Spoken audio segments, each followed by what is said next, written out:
Let's say our Asok B'divrei Torah blessing together. Baruch Ata Eloheinu Melech HaOlam Asher Kishan Av B'tzivanu La'asok B'divrei Torah. Praise to you, Lord our God, rule of the universe, who's made us holy with your commandments and commanded us to busy ourselves with the words of Torah. So, a recap of where we are so far. Last week, we started off by looking at this picture, and we talked about what we saw and what we thought might be going on and what we wondered. And then we went to our prologue, where we found out some of the characters. We've got Saul and his son Jonathan and his other son Ishvi, who is also known as Ishbosheth. And Saul has two daughters, Meirav, who is older, and Michal, who is younger. And Saul's wife and Meirav and Michal's mother, all of their mothers was Achinoam, and Saul's army commander was Abner, who was Saul's cousin, it looks like, because he's the son of Saul's uncle. All right, and then to get into Act 1, Saul has angered God, so Samuel anoints David to be the next king. Saul has depression. David is chosen to play music to help him. David kills Goliath. Saul's son Jonathan, who's the heir to the throne, becomes very attached to David. David becomes Saul's general, but the people start praising David more than Saul. So Saul tries to kill David while he's playing music in the throne room. And then we have Act 1, which we looked at last week, where Saul says to David, "Here, you can marry my older daughter Meirav. All you have to do is go fight the Philistines." And Saul's intention was, why should I kill him? Let the Philistines do it for me. And so David does that, but when it's time for them to get married, Meirav is given in marriage to Adriel the Mecholatite. Meanwhile, Michal, Saul's younger daughter, has fallen in love with David. She's the only woman in the Bible reported to have fallen in love with a man, or with anybody for that matter. And Saul thinks this is great. She can be the reason why he gets killed. So then Saul says to David, look, all you've got to do if you want to marry my younger daughter is bring me 100 Philistine foreskins and we'll call that the bride price and you don't have to worry about anything else. So by the deadline, David goes out and brings back 200.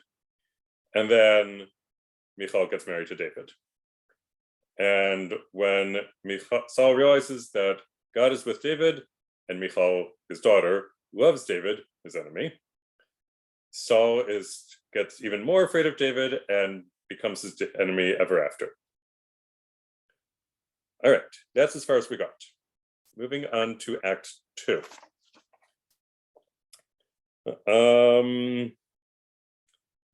Diane, would you read our context and then our act, please? Then Act 2. Sure. Context. After Act 1, David continues to have success on the battlefield and to become more popular. Saul talks to his son Jonathan and his servants about killing David, but Jonathan warns David. Jonathan convinces his father not to kill David. That brings us up to this text. Okay, and here we go. Fighting broke out again. David went out and fought the Philistines. He inflicted a great defeat upon them, and they fled before him. Then an evil spirit of the Lord came upon Saul while he was sitting in his house with his spear in his hand, and David was playing the lyre. Saul tried to pin David to the wall with the spear, but he eluded Saul so that he drove the spear into the wall. David fled and got away. That night, Saul sent messengers to David's home to keep watch on him and to kill him in the morning. But David's wife Michal told him, "Unless you run for your life tonight, you will be killed tomorrow." Michal let David down from the window and he escaped and fled. Sorry, lost my place. There we go. Michal then took the household idol, laid it on the bed, and covered it with a cloth, and at its head she put a net of goat's hair. Saul sent messengers to seize David, but she said, "He is sick." Saul, however, sent back the messengers to see David for themselves. "Bring him up to me in the bed," he ordered, "that he may be put to death." When the messengers came, they found the household idol in the bed with the net of goat's hair at its head. Saul said to Michal, "Why did you play that trick on me and let my enemy get away safely?" "Because," Michal answered Saul, "he said to me, 'Help me get away, or I'll kill you.'" Okay. And could you read question number 1, please? At what point could this part of the story have turned out differently? Great, thank you.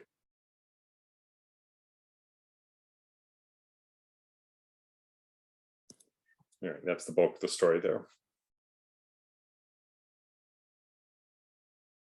Saul might have succeeded in pinning David to the wall, so to speak. Perhaps Saul could have resisted this, if we scroll up a little bit, this evil spirit, this evil spirit of the Lord. I'm not sure if this is that the Hebrew is referring to a literal evil spirit there, but some sort of inclination to do something evil. Saul could have resisted that basically and chosen not to listen to that, whatever it was. Michal could have not helped David escape.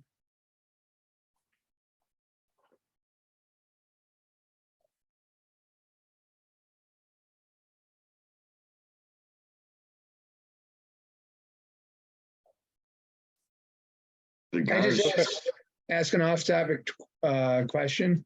Yeah. Okay, so Saul was considered to be a very righteous man, wasn't he? So it's peculiar to me that he had an idol. Or is that maybe translate differently in the Hebrew, or the Hebrew word? Is it avodah zarah? Trophim. It's a question about the Trophim. They also appear with the story of Rachel, who steals them from her father Lavan. And the question is, why did she want them? Well, oh, sorry, I didn't mean to cut you off. I know that there is commentary about why Michal has Trophim. The commentary might touch on whether they're hers, or they're from her father, or they're David's. Commentary generally assumes it's not David's.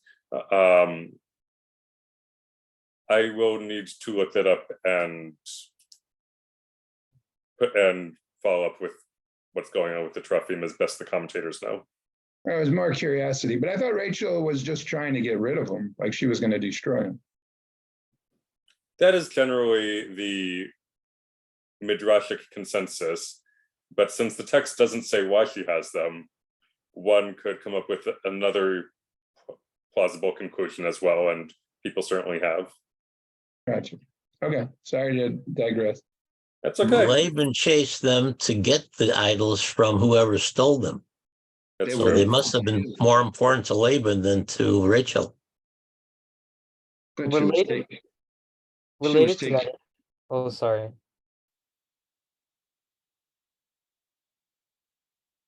Gabriel, go ahead. Oh, okay. I was just gonna say, related to that, if they are actually idols, is it possible that Saul was harboring some sort of idols maybe that were used for some sort of ancestor worship? I ask because I know that in archaeological digs they did discover household idols in Judah and such, among mostly just common houses and things like that. So I wonder if maybe this has some sort of connection to Saul maybe being not as pious as others might think he is. Maybe if he owns something that genuinely is something used for avodah zarah, maybe if that's some sort of implied message here. I'm not sure. Any thoughts about that? Nope. I will. It's possible. I'll look up what people have had to say on the matter. Okay, thank you. Yep. One thing that occurs to me is he was supposed to go, I mean, he fell out of favor with the Lord because he did not decimate the Amalekites, was it? Yep. And and instead of burning everything that belonged to them, they kept things of value. So I'm wondering if in my mind, if this household idol wasn't, maybe something of pure gold or something that he had pillaged from that war. Just a thought. It just popped into my mind. Mm-hmm. But were they not in David's house rather than Saul's house? I didn't quite. He sent his messengers to the house where he was, or am I misreading? Well, but it was but it was. I'm thinking perhaps it's something that Michal had that she brought with her, or Yes. I kind of all something like that. Yeah. No, that's a plausible relation possibility, but I'm more questioning now. There's an evil spirit of the Lord entering Saul. So I say, is that some sort of a strange manipulation? There's an evil. The Lord has an evil spirit. What's that all about? It's a hurrah, no? So this is biblical attempts to explain anything from the evil inclination or the making a bad choice, all the way to what we would call today mental illness. Mm-hmm. Under the theory that God's responsible for everything, and this is clearly not a positive spirit that has entered him, a positive thought process. It must be an evil thought process, but it must come from God. It is assumed by most, and I need to check that if the Hebrew is the same when it comes up, that Saul has depression. Well, that would make sense, being that his whole world is crumbling before him. I mean, he knows from the Navi that he's going to lose his kingdom, and he sees who's taking it from him. So, I mean, it kind of makes sense that he's kind of coming, the screws are coming, or whatever they're saying.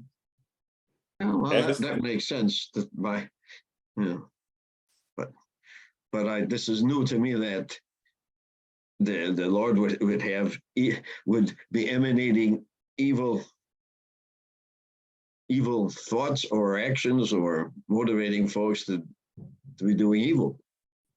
Because did we not have this flood with Noah because the folks are evil? Yeah, I was similar, find it a little bit troubling related to the problem of evil, of how the phrase could be taken literally. Mm-hmm.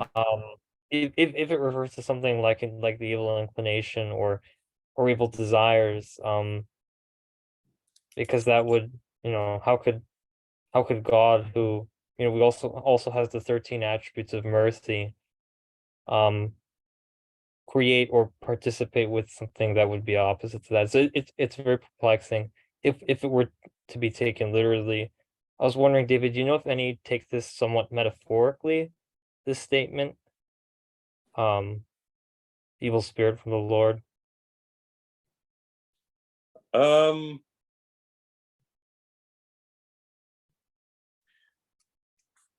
I think so.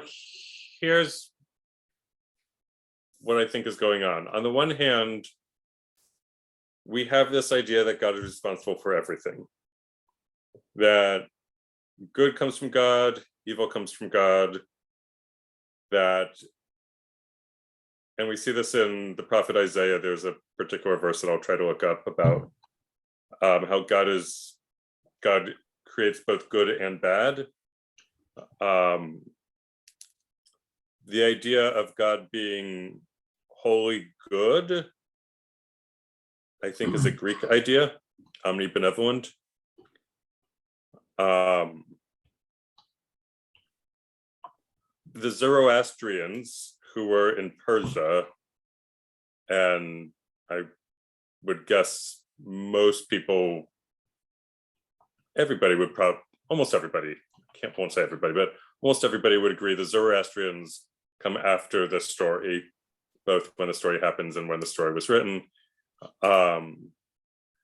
And they say that there are two gods, a god of good and a god of bad, and they're co-equal. And so we have a prayer that we say in the morning. It's the creation blessing right after Baruch Hu Yotzer Or, that takes this verse from Isaiah, and instead of saying God creates good and God creates evil, the rabbis tweak it a little bit to say God creates light and darkness, and creates everything. So everything comes from God. On the other hand, God gives us free will. So humans make choices that God might not approve of, but God can't do anything about that without taking away our free will. So that's how we end up with humanity being evil in the story of Noah, because their evil inclination, because they followed their evil inclination instead of their good inclination. So it's a little complicated of a topic about where is evil coming from, but the Jewish answer has always been to address all compliments and complaints to one God instead of to a variety of gods for different departments. And sometimes the one God gets the credit or blame because of the choice of free will. Does that at all clarify things? I think it does, but so we see Pharaoh gets his free will taken away because he, I guess, crossed the point of no return or whatever. But do we believe that Saul would have had his free will taken away, or this is just him, not being able to overcome his evil inclination? This would be him not being able to overcome his evil inclination. Usually when someone gets their free will taken away, the phrase is, God hardened their heart. And we don't see that here. Here it's an evil spirit of the Lord. And as we'll see, Saul has many more chances to make good choices and chooses not to.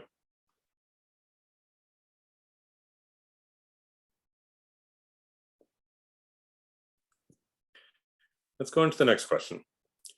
What might Michal have been feeling when she heard that David's life was in danger from her father? Being that she tried to save him, I would think that she was worried, that she actually generally cared about him.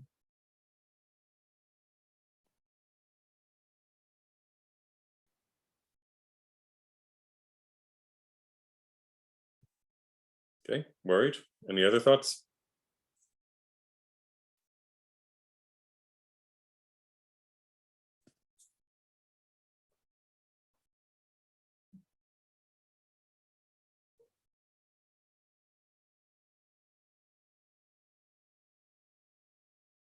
Okay. Let's move on. How might David have been feeling towards Michal at the end of this act?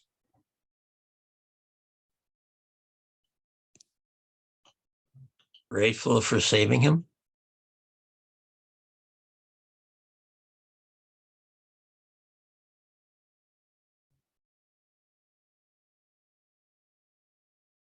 Certainly she was demonstrating her loyalty to him rather than to her father. Nah.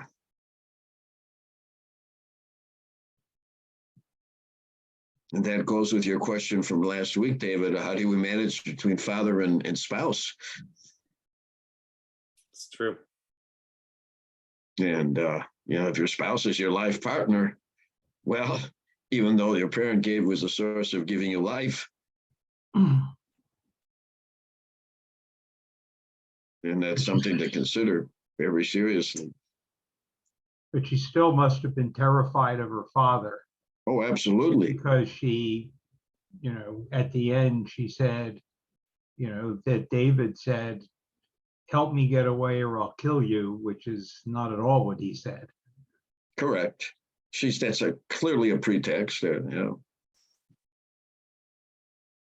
that I wanted to disobey you, but I didn't have any choice in the matter. Which would only enrage Saul even more than he already was. Mhm.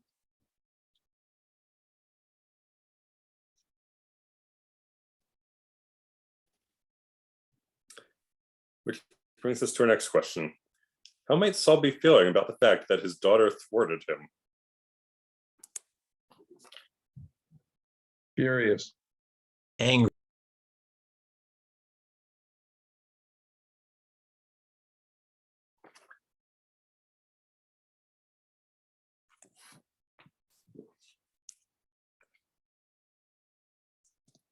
Most clergymen state that the husband and wife should cleave to each other even at the expense of the parents, even though that runs against the commandment to honor your parents.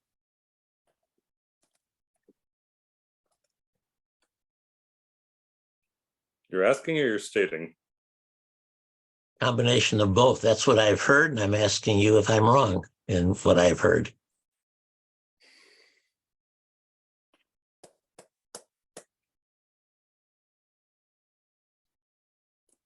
I'm not sure. I will Or need does to look. rabbinic Judaism put cleaving to your spouse ahead of the commandment to honor your parents? A lot of rabbis have changed a lot of other things in our religion. Maybe they've changed that as well. But aren't they two different concepts? Because you can honor someone without loving them or possibly even liking them.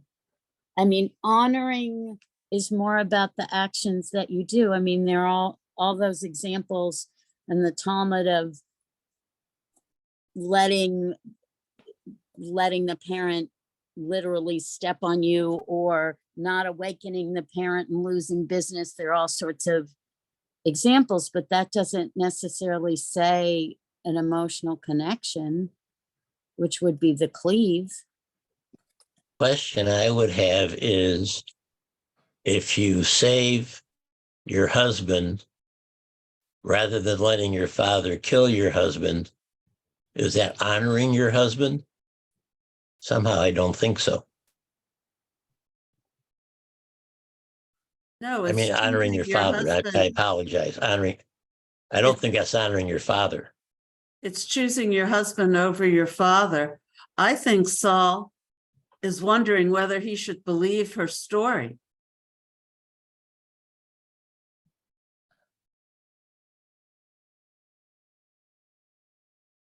Entirely possible.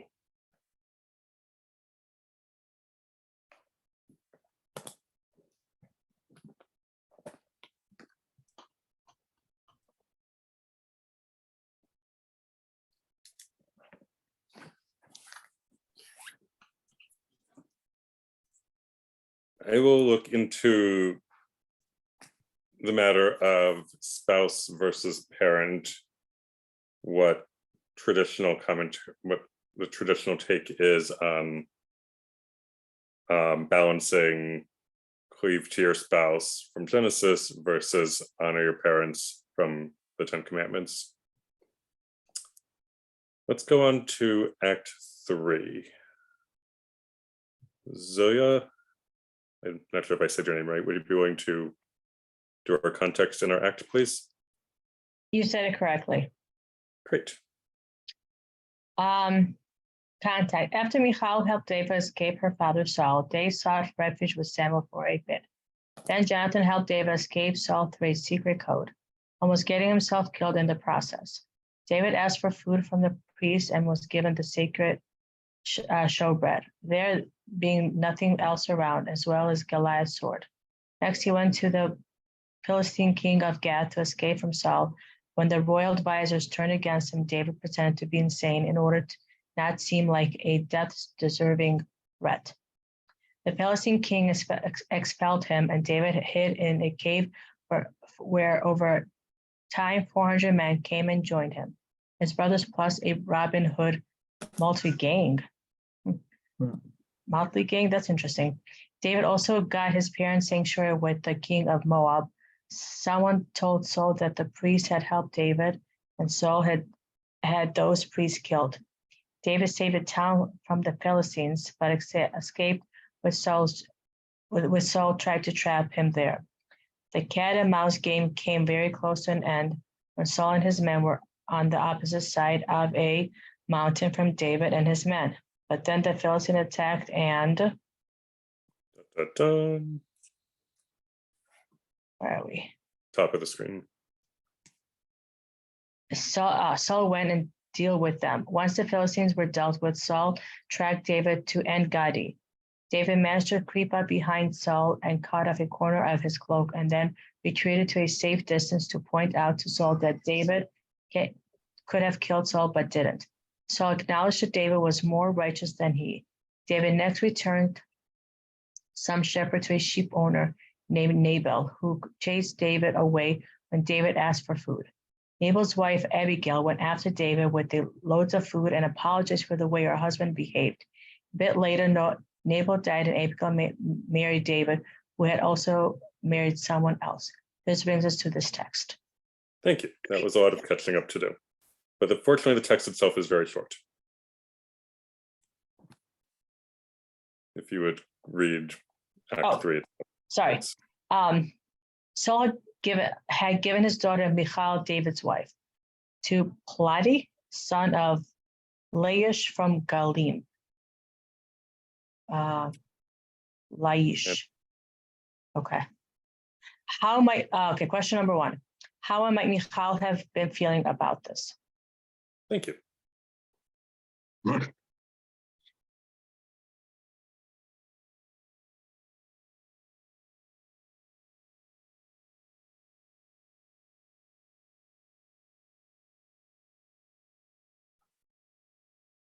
I'd say Michal would have been angry because she loved David. I understand that men in those days could have more than one wife, but could one woman have more than one husband? I mean, there's no talk about a divorce from David here at all. Not technically.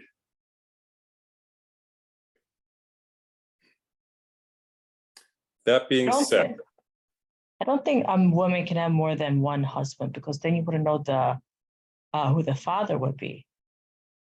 Right. But back then, men had many more wives, and we know from this that David had a lot of wives. Because later in the text, he'll marry someone else. But that still doesn't take away the fact that Michal, if she loved David, now she's being used as a pawn. Her father's moving her about. Is it possible we think from like our 21st century scope, and like, so maybe women were just used to that and they didn't think anything of it? Could be, yeah. Well, if David and Michal did not have children, maybe Saul could nullify the marriage.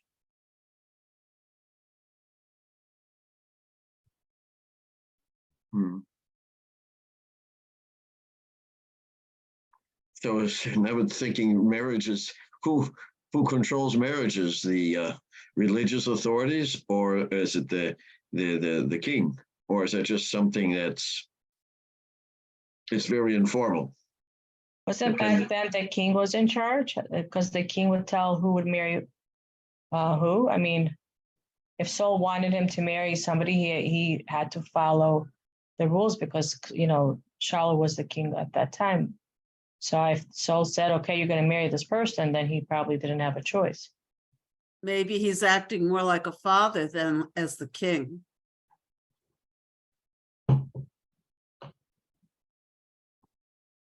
I have a question. Is this before or after David brought the ark up to Jerusalem? Because weren't Before. there rough words? This is before? Okay, thank you. Yep.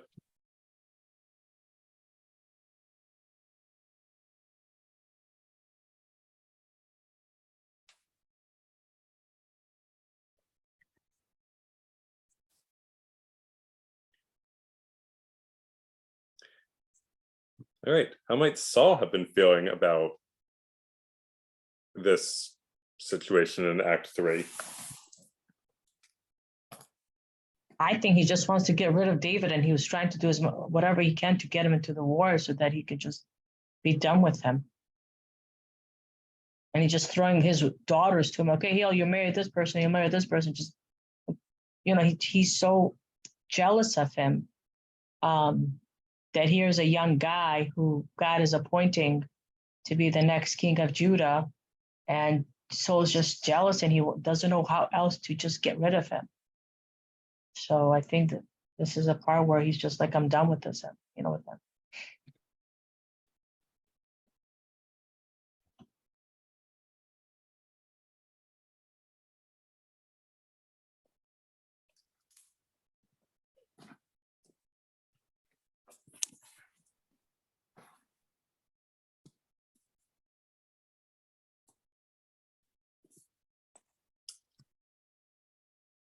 Does it make a difference with this question how Saul might have been feeling about this if we think about Saul as the king differently from Saul as the father?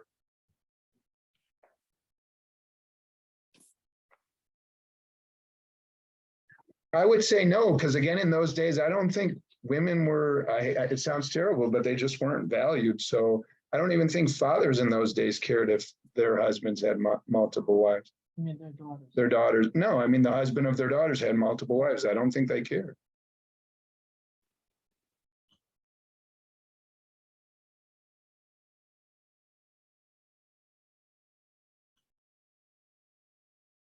Being the father of two women, I would be or two girls, sorry, I'd be very upset.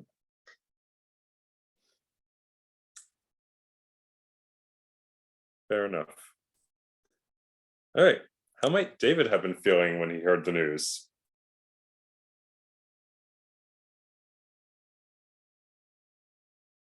Well,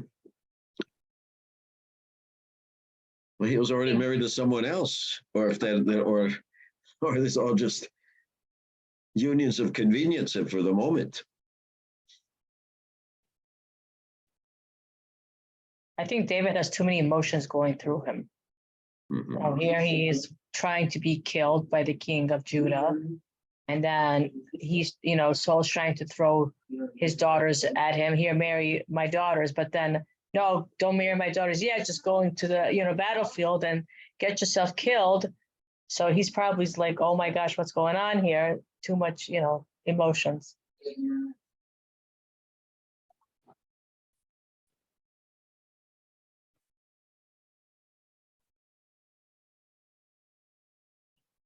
Text never said that he loved Michal. It only says that Michal loved him.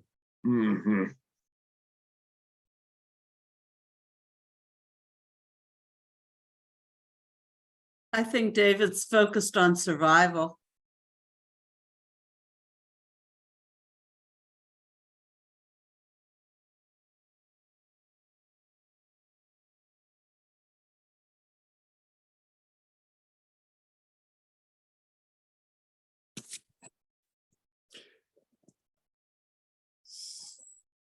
At the end of Act 2, when Michal saves David's life, I pose the question of how might David have been feeling towards Michal at the end of this act? Does your answer to that question affect your answer to how David might have been feeling about his wife being given to someone else? I don't think so, because he felt gratitude when she saved his life. But that's not necessarily the same thing as love.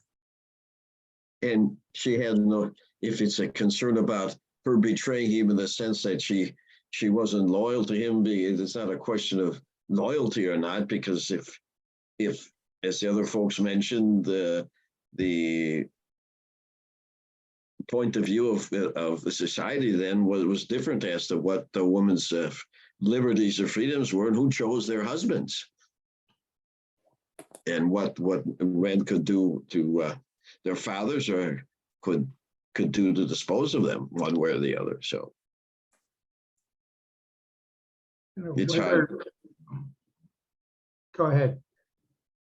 No, so it's for me, it'd be hard to be able to project. I would be projecting from my mores and the customs and point of view that we have today. Oh, the woman betrayed me. She went off with another guy, but that's not necessarily the circumstances that she faced. And she may have not had any control, and that was a matter of coercion and duress, and she had no other choice, or maybe not. Whether David loved her, she risked her life. She put her life on the line for him. Mm-hmm. And I'd have to think that, you know, he at least felt that he owed her something for that. And, you know, maybe he felt a little guilty that about, you know, that she was torn away from him and given to somebody else. But was she torn away from him after or before he became involved with Abigail there? I don't know. I don't think it really matters. I think it's, you know, she risked her life for him. That's for sure. Yeah. I was under the impression, and I could be wrong, that he was fond of all his wives, so I think this would upset him. Mm-hmm. Could be.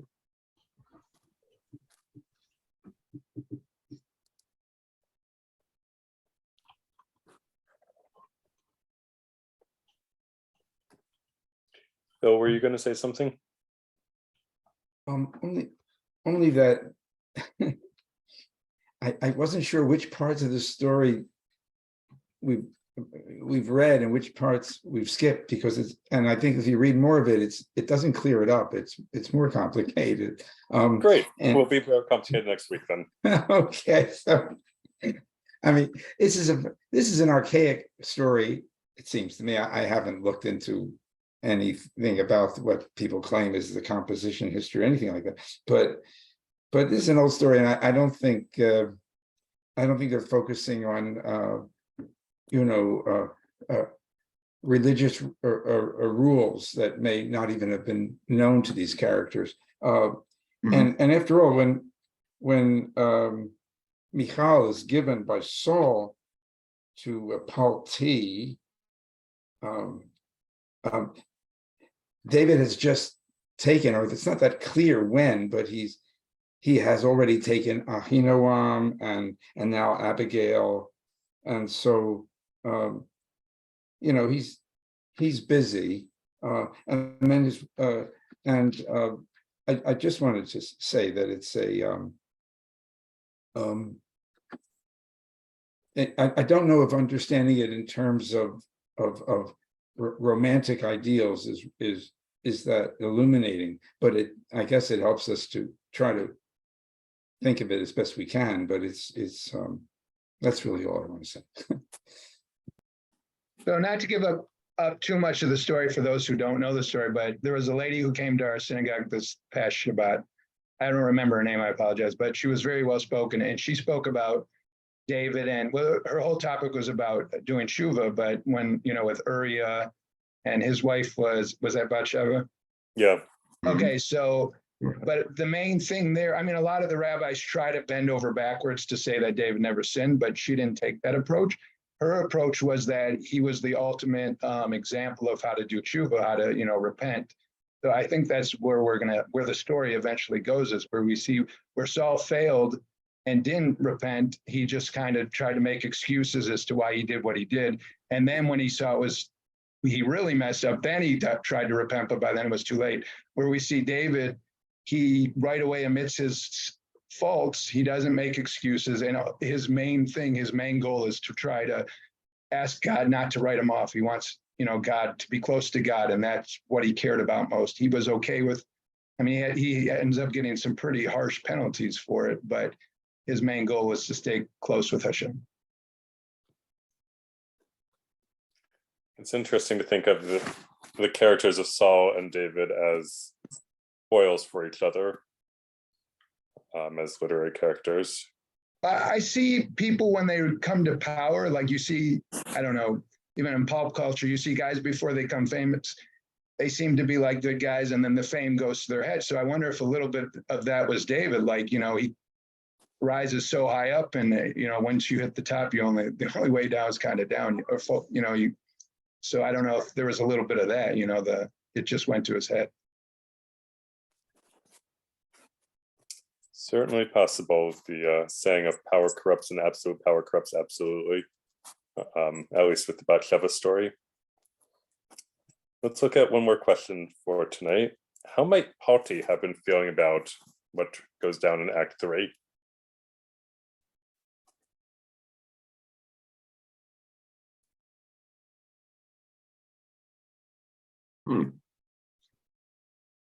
Do we know much about Palti to be able to answer that question? Nope. We do later. That's true. As of right now, all you have is what you have in front of you. I'll look to see if there's any other information earlier in the Bible about this guy. At a simple level, you think he'd be happy to marry a princess, so to speak. So on the other hand, maybe he just feels like he's a pawn in the game. I don't know.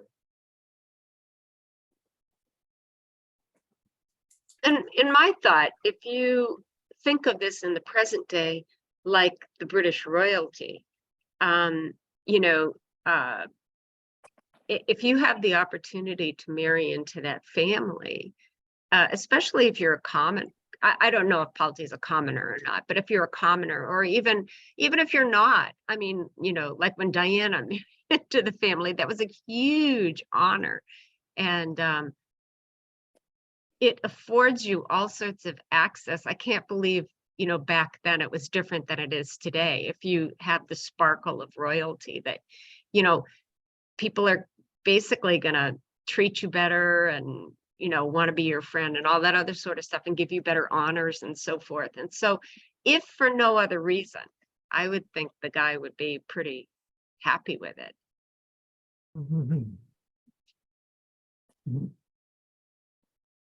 Diana,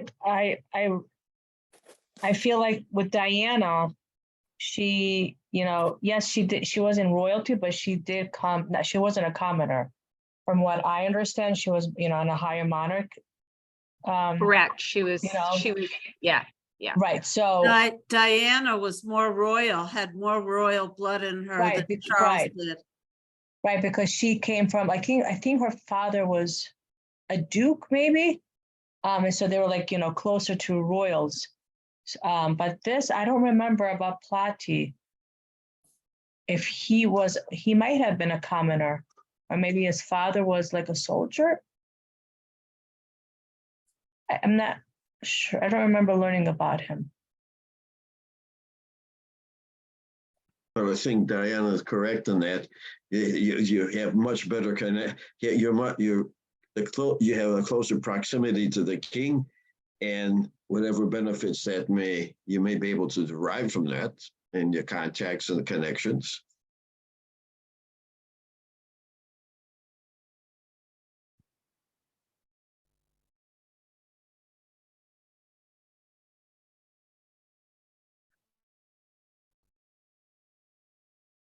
But what if David comes after him to get the Michal?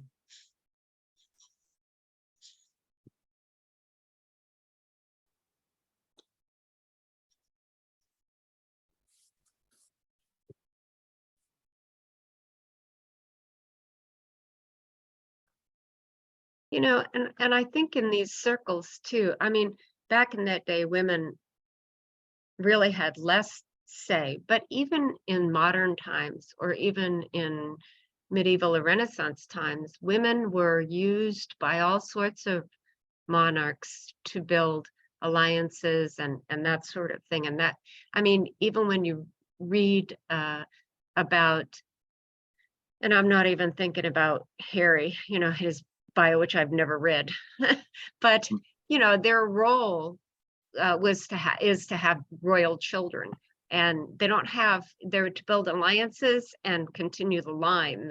They're really not regarded as having much else to offer per se. And so, you know, Michal here, I think, is just being viewed as yet another pawn in royal game, being used by her father for that.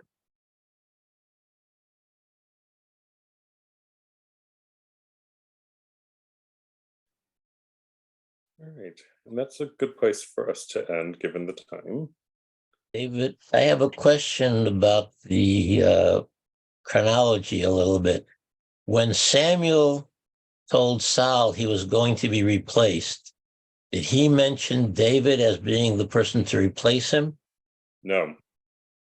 So how did Saul divine that David was the one chosen and that's why he had to get rid of him?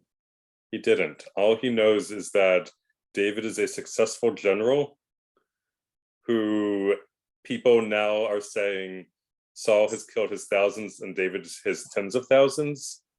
Okay. So the people like David better, and his own children like David better than him. Okay. So it's still unknown as far as Saul is concerned who the next king is going to be. Exactly. You think he has a hunch, though? I mean, there's the like pray as if everything depends on God and act as if nothing depends on God approach. Like God doesn't need to have played a role here actively to make it clear that, you know, short of, as a folktale goes about the bird that gets released and it lands on whoever's head it lands on, that's the next king. Like short of that approach, like it's all signs point to David and no signs are pointing to anybody else. Isn't it all about popularity and reverence? The people are revering David as the victorious general and he's a young kid. Yeah. Mm-hmm. Yeah. Very true.